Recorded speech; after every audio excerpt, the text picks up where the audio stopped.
बिस्मिल्लाहिर्रहमानिर्रहीम, अस्सलाम वालेकुम, वेलकम टू लिटरेचर ऑनलाइन। आज का हमारा टॉपिक है चार्ल्स लैम्ब का ऐसे है ड्रीम चिल्ड्रन रेवरी। रेवरी इसका सब टाइटल है और मेन टाइटल है ड्रीम चिल्ड्रन। चार्ल्स लैम्ब ने लिखा था, ये अपनी जो कलेक्शन थी इसकी एसेस की, एसेस ऑफ एलिया, उसमें लिखा था, लंदन मैगज़ीन में पब्लिश हुआ 1823 में। तो इस ऐसे का जो बैकग्राउंड है, जैसे कि इसका टाइटल ही बता रहा है, सब टाइटल बता रहा है कि रेवरी है, ये एक याद है, एक डे ड्रीमिंग है लैम्ब की, उन ख्वाहिशात की, उन लॉन्गिंग्स की, विशेस की जो पूरी नहीं हो सकी। ड्रीम चिल्ड्रन, वो जो चाहता था अपनी लाइफ में, ठीक है, कि उसके वाइफ हो, उसके बच्चे हों, ऑफ स्प्रिंग्स हों, उनके साथ वो टाइम स्पेंड कर सकें। तो ये उसकी एक ख्वाहिश का इजहार है कि मतलब वो जो चीज़ें ख्वाब देखता है, चाहता था। He imagines to talk with the children home he never had, जो बच्चे कभी हुए ही नहीं वो उनसे बातें कर रहा है। दस दे आर ड्रीम चिल्ड्रन, और इसीलिए इसमें इसको कहा गया है ड्रीम चिल्ड्रन। तो इसका अगर आपको मैं आपको बताती हूँ कि इसके फादर का नाम भी जॉन लैम्ब था और चार्ल्स लैम्ब के भाई का नाम भी जॉन लैम्ब ही था। इसकी मदर का नाम एलिज़ाबेथ फील्ड था, और जिसका बहुत ज़्यादा असर रहा चार्ल्स लैम्ब पे, इसके साथ मिलके इसने एसेस भी लिखे हैं। वो इसकी सिस्टर थी मैरी लैम्ब, जिस पे बहुत ज़्यादा मेंटल इलनेस जो है इसने बहुत ज़्यादा सफ़र किया, और इस बहन की जो इलनेस थी, मेंटल इलनेस, उसका जो असर है वो चार्ल्स लैम्ब पे भी रहा, और वो कुछ अरसा मेंटल असाइलम में भी रह कर आया। और चार्ल्स लैम्ब जिसको पसंद करता था, एन सिमंस उस बंदी का नाम था, और ये उसे बहुत ज़्यादा पसंद करता था, लेकिन लैम्ब की जो सारी फाइनेंशियल और जिस तरह की इसकी डोमेस्टिक कंडीशंस थी, एक बिल्कुल जैसे आप समझ लें कि एक पागल बहन को संभालने की उसने ज़िम्मेदारी संभाली हुई है, उसकी कुछ फैमिली बैकग्राउंड भी इस किस्म का है, ठीक है। तो वो कौन सी लड़की उससे जो है वो पॉजिटिव रिस्पॉन्स दी थी, तो एन सिमंस ने इसे मना कर दिया था। And refuse his proposal, he suffered a nervous breakdown, और इसी दुख में इसको नर्वस ब्रेकडाउन भी हो गया था लैम्ब को। And he had to stay in an asylum for a while. Soon after his sister killed their mother in a fit of insanity, और इसकी बहन ने अपने पागलपन में अपनी ही माँ को मर्डर कर दिया था। He took it upon himself to look after his sister to keep her from the lunatic asylum. इसको असाइलम भेजने की बजाय उसने अपनी ज़िम्मेदारी समझी कि मैं अपनी बहन का ख्याल रखूँगा। जो इसका भाई था जॉन लैम्ब, उसने इसे समझाया भी कि वो असाइलम में ज़्यादा सही रहेगी, लेकिन इसने उसकी बात नहीं मानी थी और ये अपने पास रखता था। ये सारे जो इसके जो प्रूफ मिलते हैं इन सब चीज़ों के, कि ये सब कुछ हुआ है, जो लैम्ब ने कॉलरिज को ख़त लिखे थे ना, ठीक है, ये उसमें ये सब कुछ लैम्ब ने खुद लिखा हुआ है, उसके अपने अल्फाज में ये सारी ट्रेजेडीज़ मिलती हैं। तो अब इसका ऐसे स्टार्ट करते हैं। तो ऐसे इसका स्टार्ट होता है, ये अपनी बात शुरू करता है कि बच्चे इर्द गिर्द बैठे हुए हैं, ठीक है, और बच्चे कह रहे हैं कि हमें हमारी दादी माँ की कहानी सुनाओ, ठीक है। जॉन एंड एलाइस बच्चों के नाम हैं, ठीक है, जो इसने रखे हुए हैं।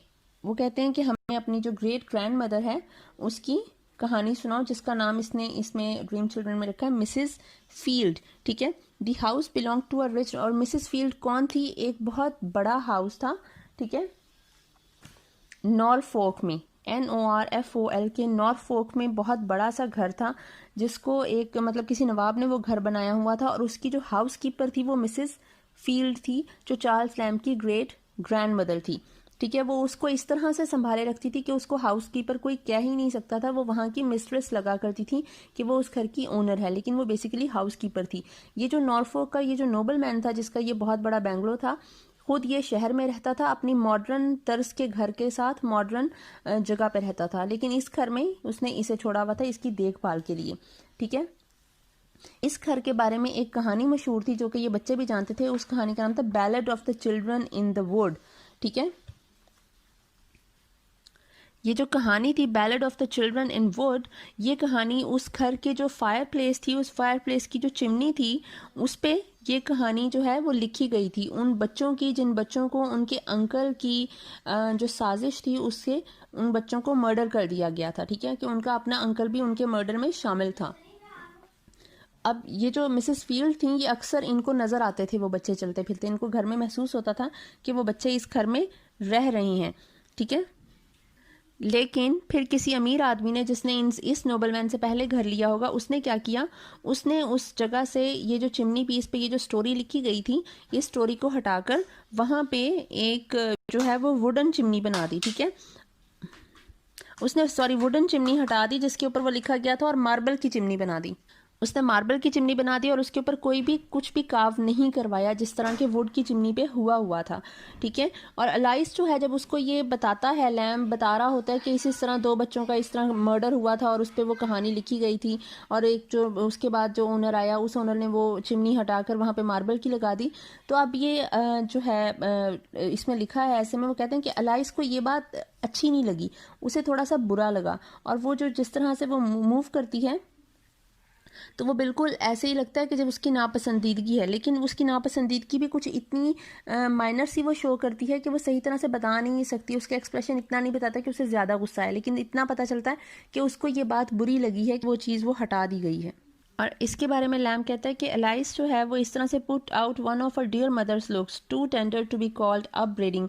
मतलब वो एन सिमंस की बात करता है कि एन सिमंस को भी जब गुस्सा आता था तो भी वो अपनी नापसंदीदगी उस तरह से इजहार नहीं करती थी, एक्सप्रेस नहीं करती थी जितना कि मतलब एक आम आदमी करता है। वो अपनी नापसंदीदगी को छुपा सकती थी, अपने एंगर को छुपा सकती थी। ठीक है, फिर ये बच्चों को बताना शुरू होता है कि उसकी जो ग्रेट ग्रैंड मदर हैं जो फील्ड थी, वो कितनी ज़्यादा रिलीजियस थी।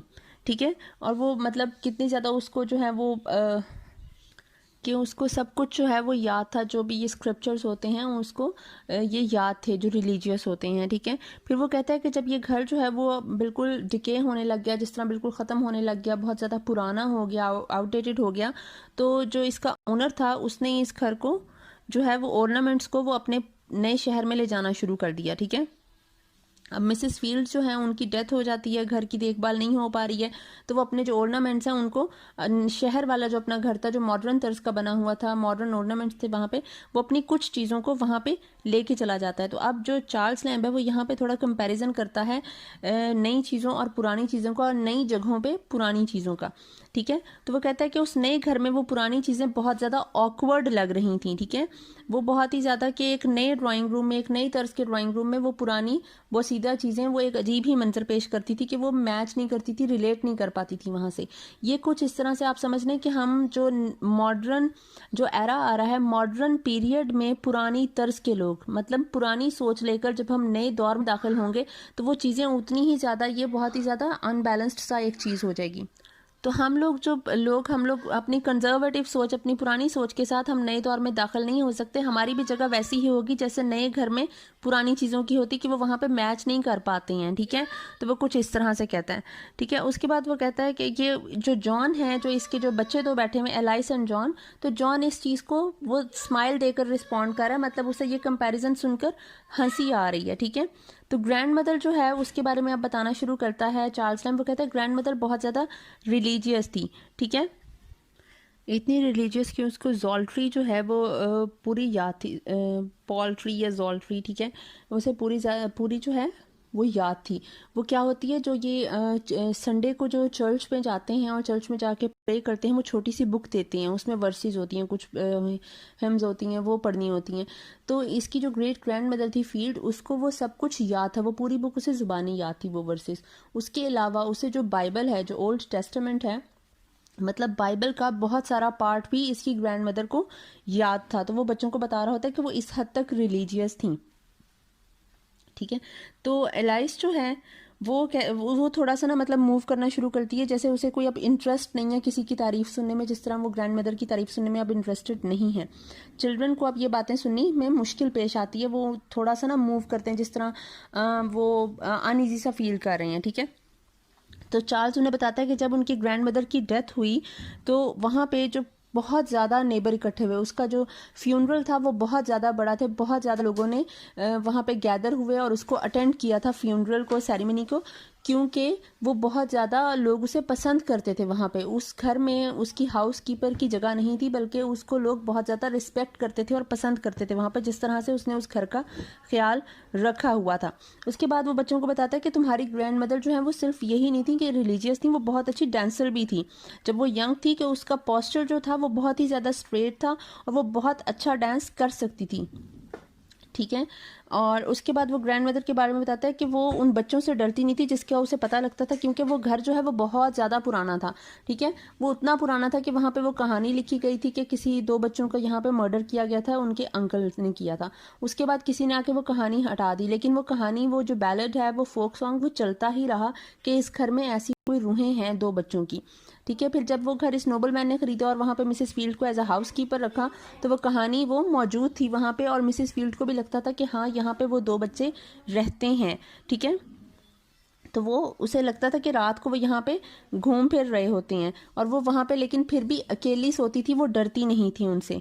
ठीक है, लेकिन जब चार्ल्स लैम्ब जो वहाँ पे जाता था, जो एलिया जब वहाँ पे जाया करता था रहने के लिए ग्रेट ग्रैंड मदर के पास नॉरफोक में, तो वो कहता है कि मुझे बड़ा डर लगता था, हालांकि मैंने उन्हें कभी देखा नहीं उन 2 बच्चों को, लेकिन क्योंकि मैंने कहानी सुनी हुई थी मुझे डर लगता था, हालांकि मैं अपनी मेड के साथ सोया करता था फिर भी मुझे डर लगता था।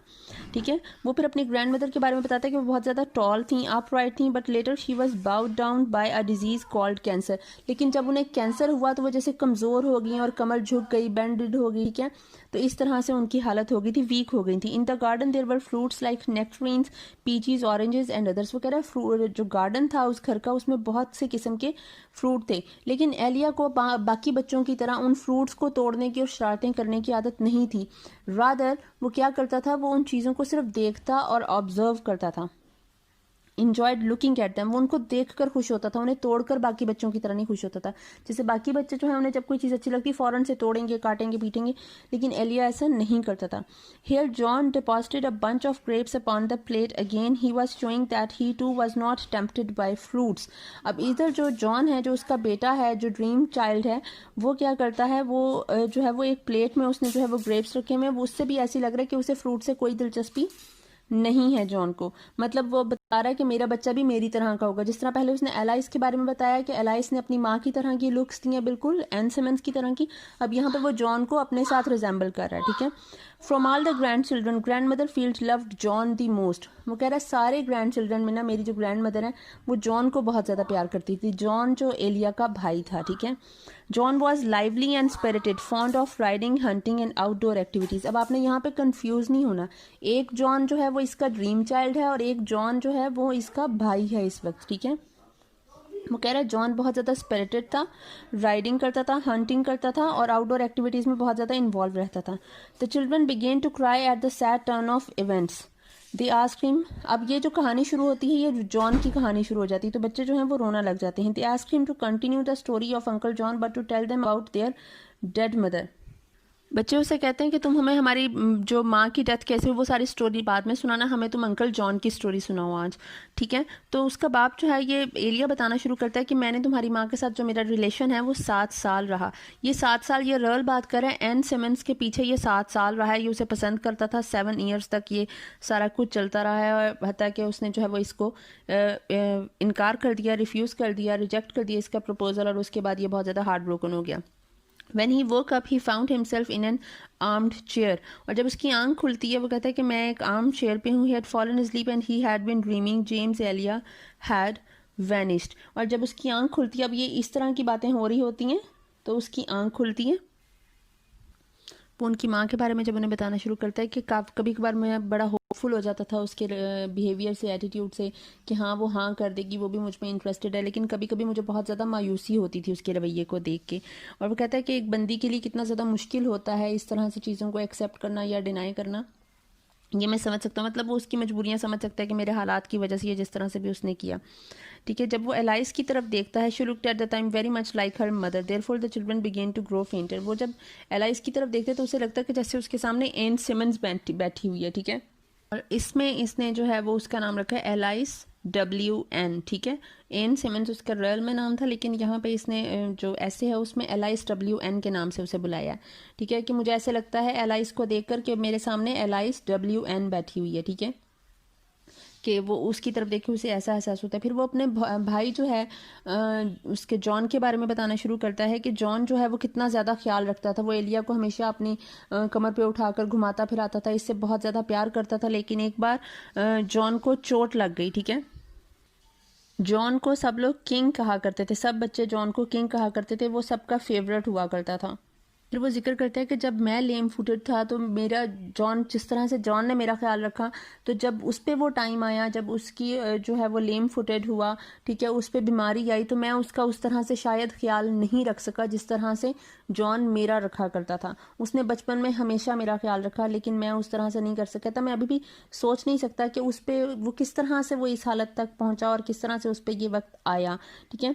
वो कह रहा है कि और जब उसकी डेथ हो गई, उसकी जब डेथ हुई है, तो मुझे ऐसे नहीं लगा कि वो अभी अभी उसकी डेथ हुई, मुझे बल्कि ऐसे लगा कि वो काफ़ी अरसा पहले मर चुका है। मतलब वो पहले से इस चीज़ को फील कर रहा था। ये जो सॉरो है उसके अंदर की, जो ग्लूमीनेस है, ये बहुत ज़्यादा बढ़ चुकी थी लैम्प के अंदर की, कि जब उसके भाई की डेथ हुई तो उसे ऐसे नहीं लग रहा था कि उसकी अभी डेथ हुई, बल्कि उसे लग रहा था कि बहुत अरसा पहले ही इसकी डेथ हो चुकी है। तो वो कहता है such a distance there is between life and death.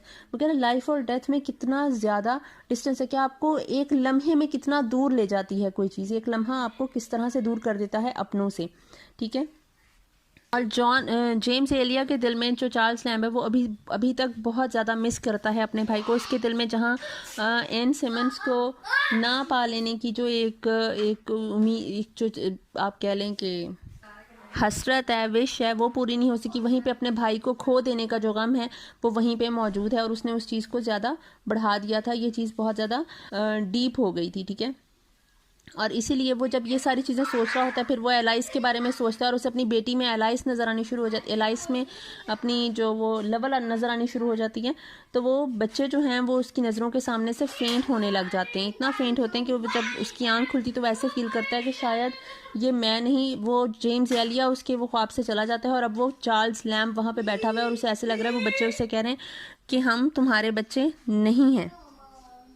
तो उसको वो बच्चे जो हैं वो ऐसे हैं जैसे उसे कह रहे होते हैं, we are not of Alice nor of thee, ना हम एलाइस के बच्चे हैं ना हम तुम्हारे हैं, nor are we children at all, और ना ही हम बच्चे ही हैं। The children of Alice call Bartrum father, जो एलाइस के बच्चे हैं वो बार्टम को फादर कहते हैं। बार्टम नाम था उस आदमी का जिसके साथ एलाइस ने शादी की थी। We are nothing less than nothing and dreams, हम कुछ भी नहीं है, हमारी कोई हकीकत नहीं है सिवाय के एक ख्वाब हैं हम। अब चार्ल्स लैम्ब की बिल्कुल आंख पूरी तरह से खुल जाती है, और जब वो आंख खुलती है तो वो कहता है कि मेरे साथ जो है वो ब्रिजिट माई सिस्टर, ब्रिजिट उसने कहा है, where I had fallen asleep with the faithful Bridget unchanged by my side, कि फेथफुल ब्रिजिट जो है उसे फेथफुल इसलिए क्या, क्योंकि वो तो मेंटली और फिजिकली इल है, वो मूव नहीं कर सकती थी, वो टोटली डिपेंड करती थी चार्ल्स लैम्ब पे, ठीक है। वो तो मेरे साथ ही रहेगी, वो फेथफुल है, वो कभी मेरा साथ छोड़कर नहीं जाएगी, तो वो मेरे साथ अभी भी है जब मेरी आंख खुलती है। उस तरह नहीं है कि मेरी आंख खुली तो मेरे जो ड्रीम चिल्ड्रन थे वो मुझे छोड़कर चले गए। बट जॉन एल और James Elia was gone forever, लेकिन जो जॉन एल है वो भी जा चुका है, मतलब जॉन लैम्ब जो इसका भाई था वो भी जा चुका है क्योंकि उसकी डेथ हो चुकी थी। और जेम्स एलिया इसके बारे में लिखा हुआ है कि जो मेरी एक सोच है, वो जो मेरी एक दूसरी पर्सनैलिटी है वो भी जा चुकी है, मतलब वो ख्वाब की हद तक महदूद थी, और यहाँ पे अकेले ये और इसकी बहन ही रह गए, और दोनों